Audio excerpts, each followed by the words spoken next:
Hello student, welcome back to the class. तो आज का जो हमारा एक्सरसाइज है वो है 1.4 और ये हमारा सब्जेक्ट है मैथमेटिक्स का।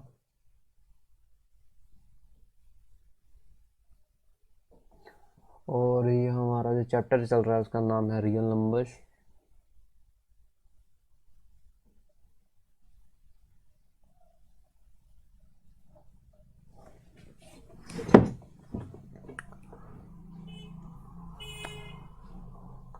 और आज की हमारी एक्सरसाइज है 1.4। तो इसका हमारा क्वेश्चन है, इसमें एक ही क्वेश्चन है। सो ये हमारा क्वेश्चन है फर्स्ट। क्वेश्चन क्या है? Without actually performing the long division state whether the following rational number will have a terminating decimal expansion और non terminating repeating decimal expansion.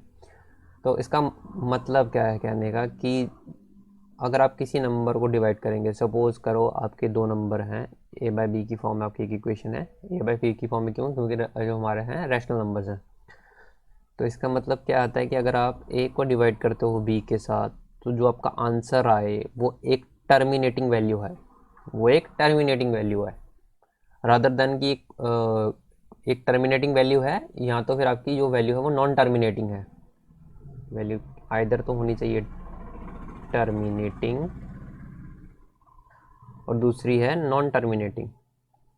अब हमको ये करना है चेक कि ये कैसे हो सकता है कि टर्मिनेटिंग है कि नॉन टर्मिनेटिंग है। और हमें एक कंडीशन दे रखे है कि हमको डिवाइड करके चेक नहीं करना है, क्योंकि अगर हम 13 को 135 से जैसे फर्स्ट पार्ट है इसको डिवाइड करेंगे तो बहुत लंबी डिवाइड बन जाएगी। तो हम इसको कैसे चेक कर सकते हैं? तो इसका एक बहुत सिंपल एक तरीका होता है।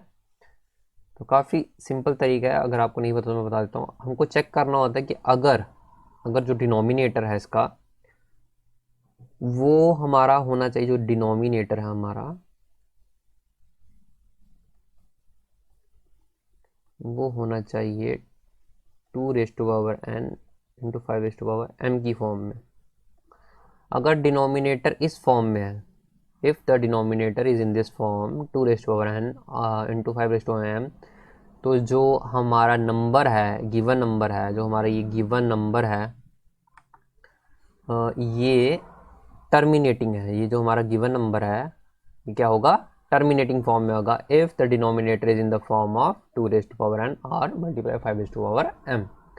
अगर नहीं है तो नहीं होगा। तो हम चेक करते हैं इसको। सो सोल्यूशन से स्टार्ट करते हैं फर्स्ट पार्ट को। तो अगर देखो हमारा डिनोमिनेटर बहुत बड़ा है तो हमको कैसे चेक करना पड़ेगा कि ये denominator 2 raise to power m और 5 रेज़ टू पावर n की फॉर्म में है। तो तरीका बहुत सिंपल है, इसको कैसे चेक करते हैं? हमको इसके फैक्टर्स बनाने पड़ते हैं। ठीक है, तो हम सोल्यूशन स्टार्ट करते हैं। हमारी वैल्यू क्या है? 13/3125। देखो 13 तो प्राइम नंबर है, इसकी फैक्टराइजेशन नहीं होगी। तो ये नीचे वाला तो प्राइम नहीं है, नीचे लास्ट में यूनिट डिजिट क्या है? 5। तो इसका मतलब इसमें 5 के मल्टीपल्स होंगे, तो हम चेक करेंगे 5 पे।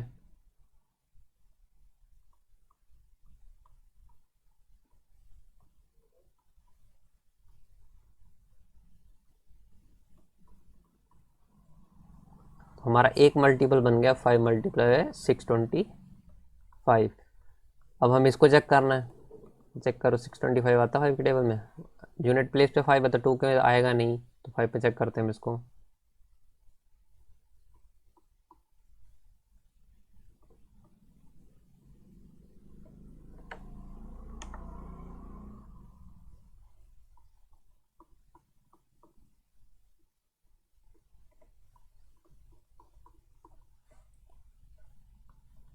तो क्या बन गया ये हमारा फर्दर 5 × 5 × 120। अगर आपको ये पता है 125, तो मैं बता दूं 125 होता है हमारा 5 का क्यूब। तो 5 मल्टीप्लाई 5 125 होता है हमारा 5 का क्यूब। तो बेस सेम है, तीनों पावर ऐड हो जाती है हमारी। तो ये भी एक टर्म है कि अगर हमारे बेसिस सेम हो तो जो हमारी पावर्स हैं वो हो जाती हैं ऐड। तो कितनी हो जाएगी पावर? पावर हो जाएगी 5 रेज़ टू पावर 5। मैं यहाँ साइड पे लिख देता हूँ कि अगर आप कभी भी मल्टीप्लिकेशन कर रहे हो, suppose a raise to power n multiply by a raise to power m, तो जो हमारा आंसर होगा वो होगा a raise to power n plus m। So ये एक हमारी टर्म होती है सॉल्व करने की। तो 13/5 रेज़ टू पावर 3। तो अब क्या ये जो हमारी इक्वेशन है, ये डिनोमिनेटर जो हमने ये टर्म बनाई, इसकी फॉर्मेशन में बनती है? चेक कर लेते हैं हम। तो हम इसको चेक कैसे करेंगे कि here denominator equals to 5 raise to power, और यहाँ पे 3 नहीं आएगा, यहाँ पे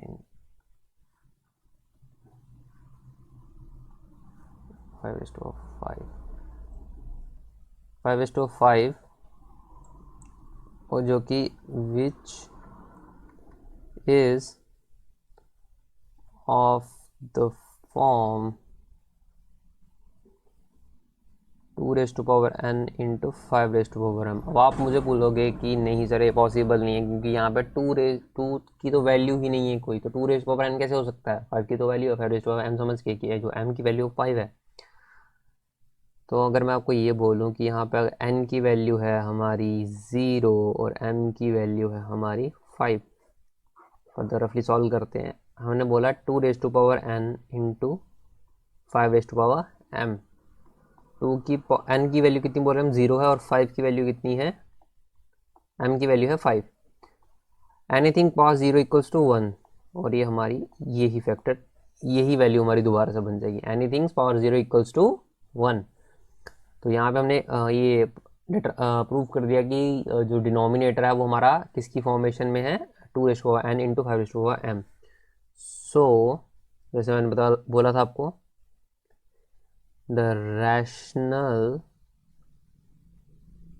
नंबर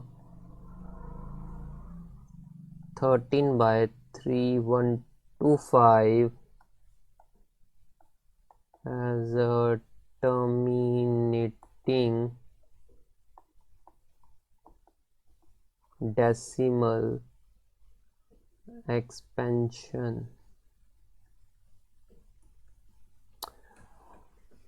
अगर ये हमारा इस फॉर्म में बनता है तो जो हमारा डिनोमिनेटर है वो जो हमारा रैशनल नंबर है वो किस में होगा? टर्मिनेटिंग डेसिमल एक्सपेंशन में होगा। आप इसको चेक कर सकते हैं, 13 को 312 से 5 से डिवाइड करके चेक भी कर सकते हैं कि वैल्यू यही बनती है कि नहीं। तो मूव करते हैं नेक्स्ट क्वेश्चन पे। तो हमारा नेक्स्ट पार्ट है 17/8। तो 17 तो एक प्राइम नंबर है, तो उसकी प्राइम फैक्टराइजेशन तो नहीं हो सकती, बट 8 जो है वो हमारा प्राइम नहीं है, तो 8 को हम ऐसे प्राइम फैक्टराइज कर सकते हैं। तो क्या बनेगा? 2 into 2 into 2, base same power added, तो क्या बन जाएगा? 2 रेज पावर 3। तो क्या ये हमारे अब एक्सप्रेशन बन रहा है? बिल्कुल बन रहा है। तो हम लिखेंगे हियर डिनोमिनेटर कितना है हमारा? 2 raise to power 3 which is of the form 2 raised to power n into 5 raised to power m, n equals to 3 and m equals to 0। बताया था आपको, एनीथिंग पावर 0 क्या बनेगा? एनीथिंग पावर 0 इक्वल्स टू 1, तो इसकी जगह बन जाएगा 1, और इसकी जगह क्या बन गया? 8। वापस से हमारी वही वैल्यू बन गई जो हमारी ऊपर बन रही थी। Anything power 0 equals to 1, anything multiply by 0 equals to 0, anything divide 0 is equals to not defined. तो ये कुछ फैक्टर्स होते हैं हमारे, ये कुछ हमारी प्रॉपर्टीज़ हैं जिनको आप याद रख सकते हैं कि अगर आप किसी की भी पावर 0 कर रहे हो तो वो 1 बन जाएगा, और किसी को मल्टीप्लाई कर रहे हो 0 से तो वो 0 बन जाएगा, और अगर आप किसी चीज़ को 0 से डिवाइड कर रहे हो तो वो नॉट डिफाइन हो जाएगा, वो डिफाइन नहीं हो सकता। अगर आप कैलसी पे करोगे तो वो आपको 0, अगर आप छोटा कैलकुलेटर कोई यूज़ कर रहे हो तो वो 0 शो करेगा, बट अगर आप उसको ध्यान से देखोगे तो उसके 0 के ऊपर एक ई बना होगा जिसका मतलब होता है एरर। तो मूव करते हैं हम नेक्स्ट क्वेश्चन की तरफ।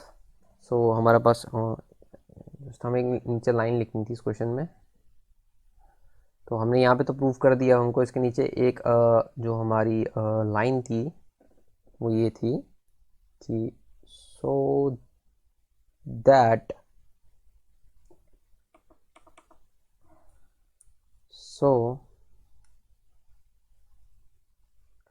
The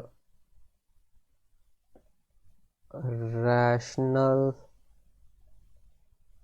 number 17/8 has a terminating decimal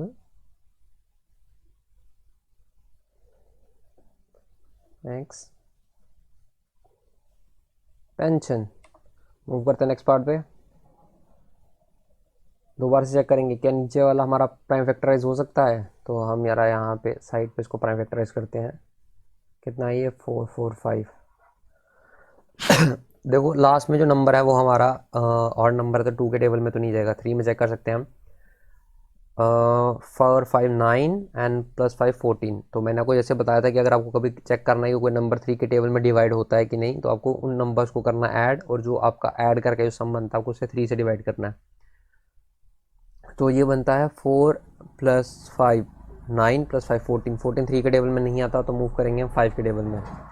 तो अगर हम यहाँ पे चेक करें 455 in the table of 5, 5 9 45 and 5 1 5। सो हमारे पास वैल्यू आई है 90। अब 91 जो है हमारा वो किसी टेबल में हो रहा है। देखो 5 के टेबल में तो आ नहीं सकता, क्योंकि 5 टेबल में यूनिट प्लेस पे यूँ है आइदर 5 होना चाहिए और 1 होना चाहिए। तो हम 7 पे चेक करते हैं, क्योंकि 3 पे भी नहीं आ सकता, 9 1 10 हो जाता है, तो 3 पे भी पॉसिबल नहीं है, और 2 पे वैसे नहीं आ सकता क्योंकि यूनिट डिजिट है हमारा, वो क्या है, वो ऑड नंबर है। तो हम 7 चेक करेंगे 7 पे। सो 7 7 21 एंड 7 3 21। सो ये जाएगा 7 पे और ये जाएगा 37 13 कॉल। ये तीन हमारे क्या बन गए, प्राइम नंबर्स। तो इसकी फैक्टराइजेशन क्या बनी हमारी, 16/455 इज इक्वल्स टू 64। 64 प्राइम नहीं है हमारा, हम इसको ब्रेक डाउन कर सकते हैं, ये 2 की पावर में बनेगा। और नीचे जो हमारा बन जाएगा वो बनेगा 5 7 × 13। हम ऊपर वाले को भी प्राइम फैक्टराइज कर सकते हैं, 64 32।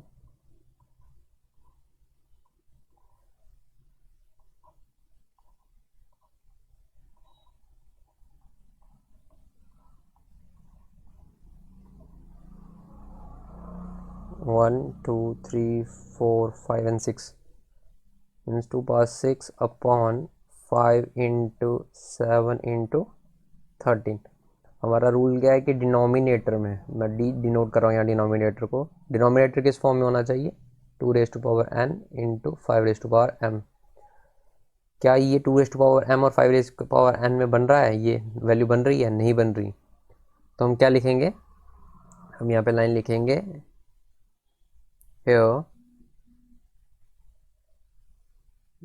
denominator equals to 5 × 7 × 13,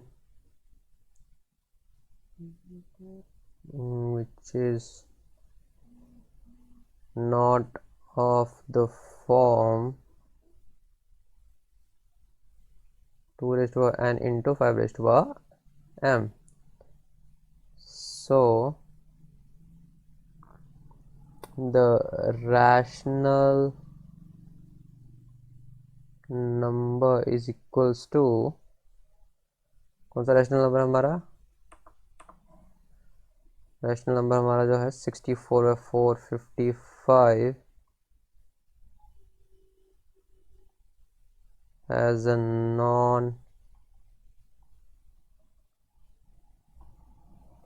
non-terminating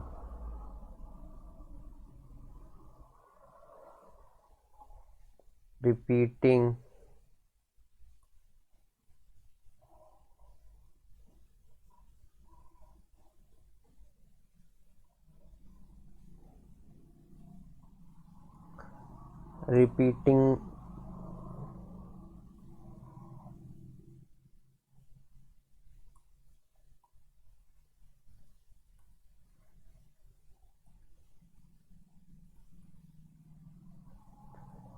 decimal expansion।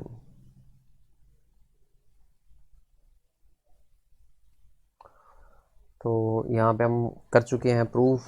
Similarly सारे क्वेश्चन आपको ऐसे ही करने हैं। मूव करते हैं नेक्स्ट क्वेश्चन पे। तो यहाँ पे ऊपर 1500 नीचे 1600 है, तो यहाँ पे भी सेम हम इसको पहले करेंगे प्राइम फैक्टराइज। हम यहाँ पे रफली इसको प्राइम फैक्टराइज करेंगे, 1600 से शुरू करते हैं हम।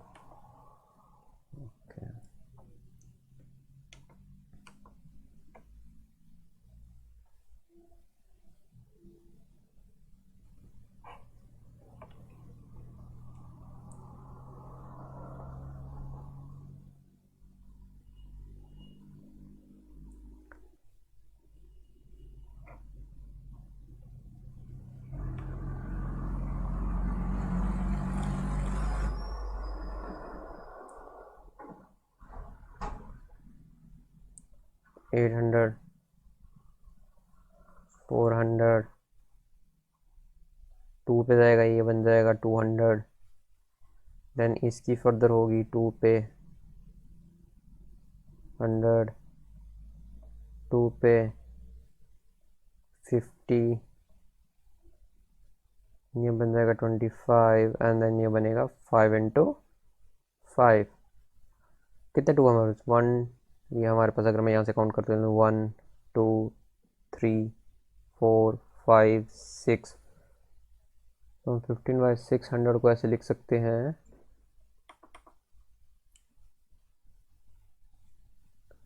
15/2। कितने हमारे पास? 6, 2 रेज पावर 6, 5 कितने हैं? 2, 5 रेज पावर 2। ओके, ज़रा ये आपकी प्राइम फैक्टराइजेशन को रिमूव कर देता हूँ यहाँ से।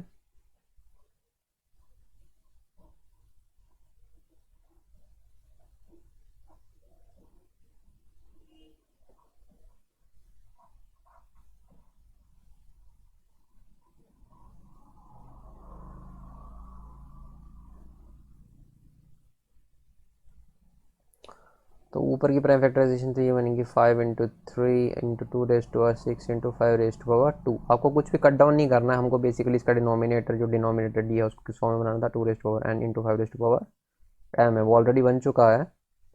सो हम लिखेंगे here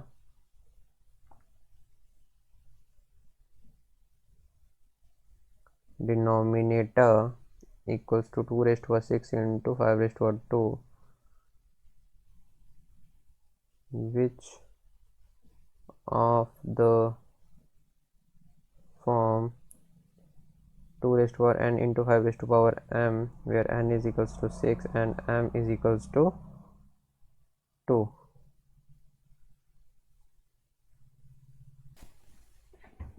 and m is equals to 2। Move करते हैं further. So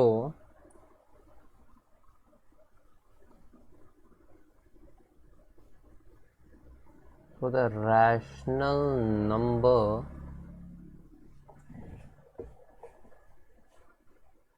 fifteen by 600 has a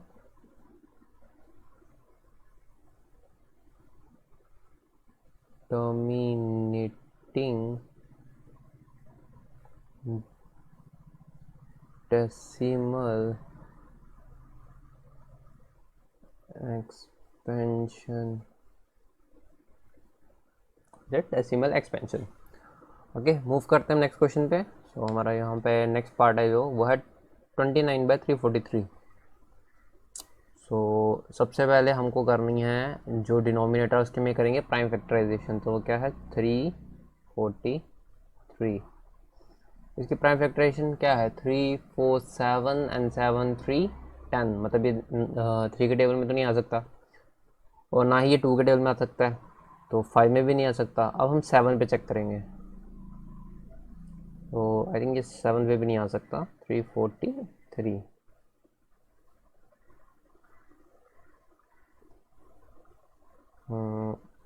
14 में से 8 निकाल तो 663। ओके, तो या 7 के टेबल में आ सकता है ये, वो है 63 पे।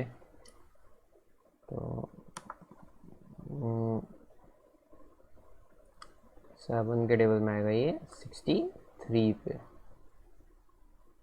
ओ सॉरी, 7 के टेबल में आएगा ये 49 पे। 63 पे आएगा 49 पे, ओके। और 7 7 जा होता है हमारा 49, तो 29/343, 29 हमारा प्राइम नंबर है, और ये बन जाएगा हमारा 29/7 cube.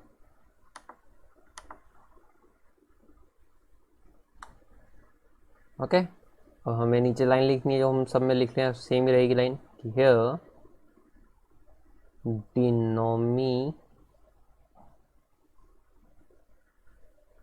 denominator equals to 7/3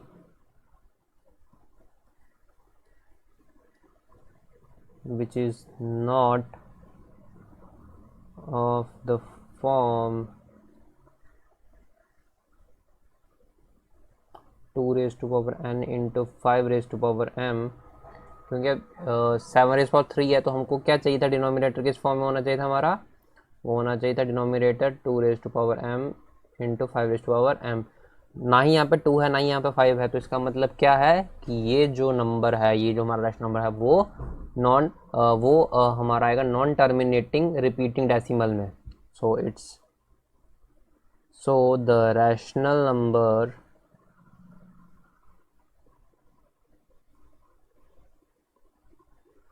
So the rational number 29/343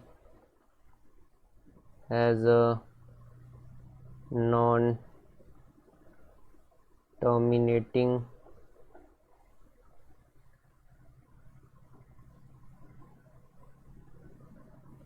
repeating decimal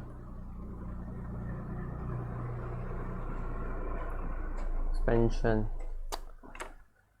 तो ये पार्ट हमारा यहाँ पे हो चुका है ख़त्म। मूव करते हैं नेक्स्ट पार्ट पे। तो इसमें बड़ी सी चीज़ है कि ये थोड़ा ट्रिकी सा क्वेश्चन पूछा गया है, बट बहुत सिंपल है क्योंकि इसमें ऑलरेडी प्राइम फैक्टराइजेशन हो रखी है। तो हमको किस फॉर्म में बनाना होता है, 2 raised to power n into 5 raised to power m। तो ये ऑलरेडी उस फॉर्म में बना हुआ है। Okay, so 23 equals to 2 raised to power 3 and 5 raised to power 2। so here denominator is equals to 2 raised to power 3 into 5 raised to power 2, okay, which is of the form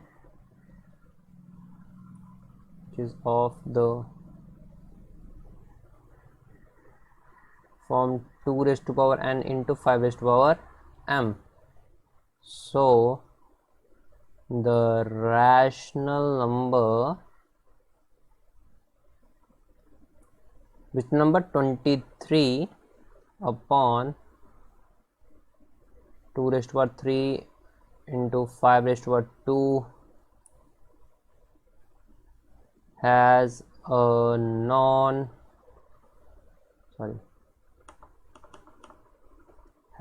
a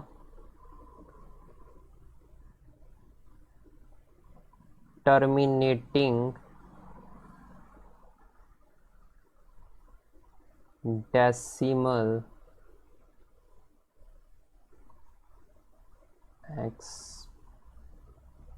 expansion। Okay, so काफ़ी easy था। Move करते हैं next question पे। सो यहाँ पे जो हमारे पास next question है वो थोड़ा सा अलग है, तो हम यहाँ पे समझेंगे। तो हमको जो फॉर्म चाहिए वो ये होनी चाहिए 2 raised to power n और 5 raised to power m की फॉर्म में, where n m are any natural numbers.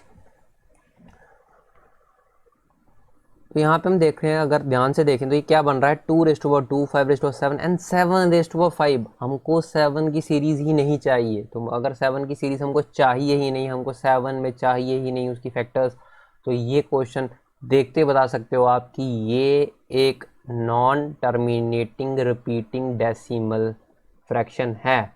Okay, तो आप क्वेश्चन को देख के बता सकते हैं कि ये क्वेश्चन क्या बनेगा और क्या नहीं बनेगा। तो मैं फिर भी यहाँ पे लिख देता हूँ, आप करना चाहते हो खुद भी कर सकते हैं ट्राई। सो सीधा लिख दीजिए इसमें आप, here denominator equals to 2 raised to power 2 into 5 raised to power 7 into 7 raised to power 5,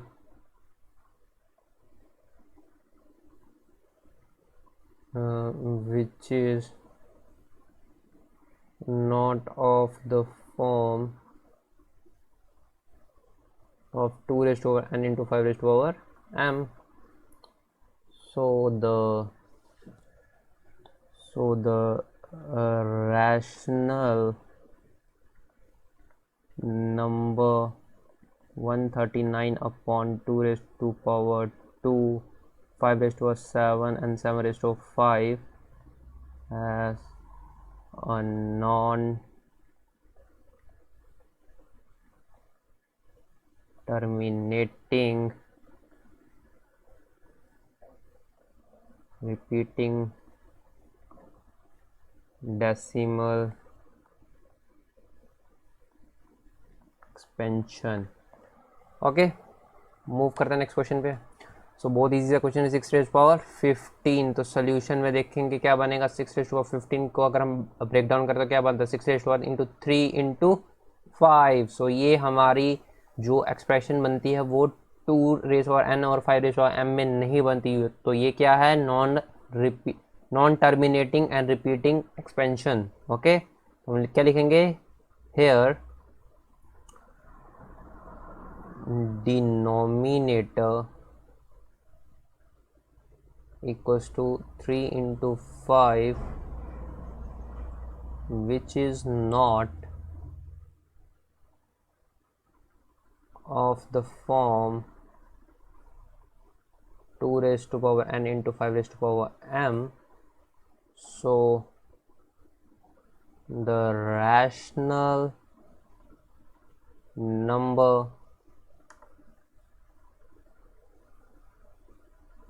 6 by 15 has a non-terminating repeating decimal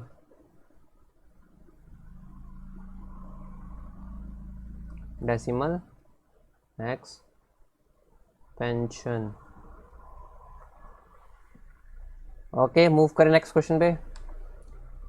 तो ये बनता है 3 raise to 5 and 5 raise to power and 50, 35 upon 50. तो ये हमारा बन रहा है 50. तो 50 को हम कैसे लिख सकते हैं. अगर हम 50 की प्राइम फैक्टराइजेशन करें तो क्या बनता है. 2, 25, 5 एंड 5. तो और बनेगी 2 raise to power 2 into 5 raise to power 2. तो लिखेंगे हम hair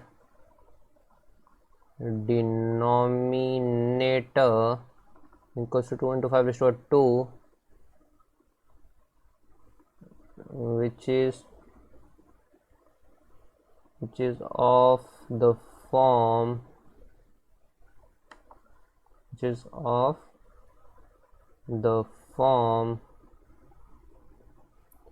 2 raised to power n into 5 raised to power m, where n is equals to 1 and m is equals to 2. So the rational number 35 by 50 has a terminating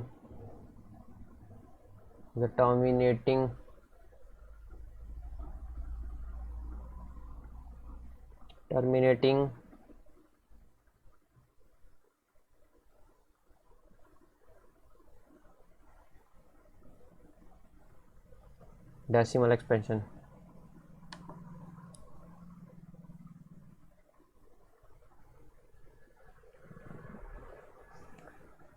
next question हमारे पास 77/210.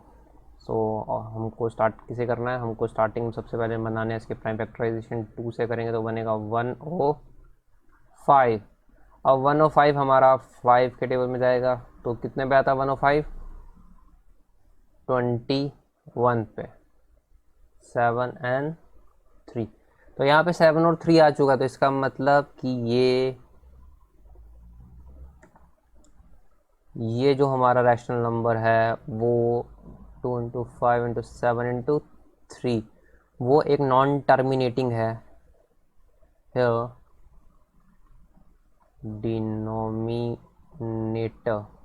Denominator क्या बन रहा है हमारा, 2 into 5 into 7 into 3, वो क्या है, विच is of the form which is not of the form, sorry, which is not of the form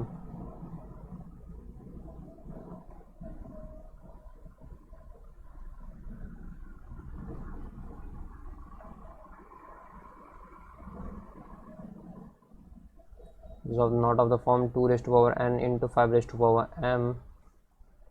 So the rational number 77 by 210 as a non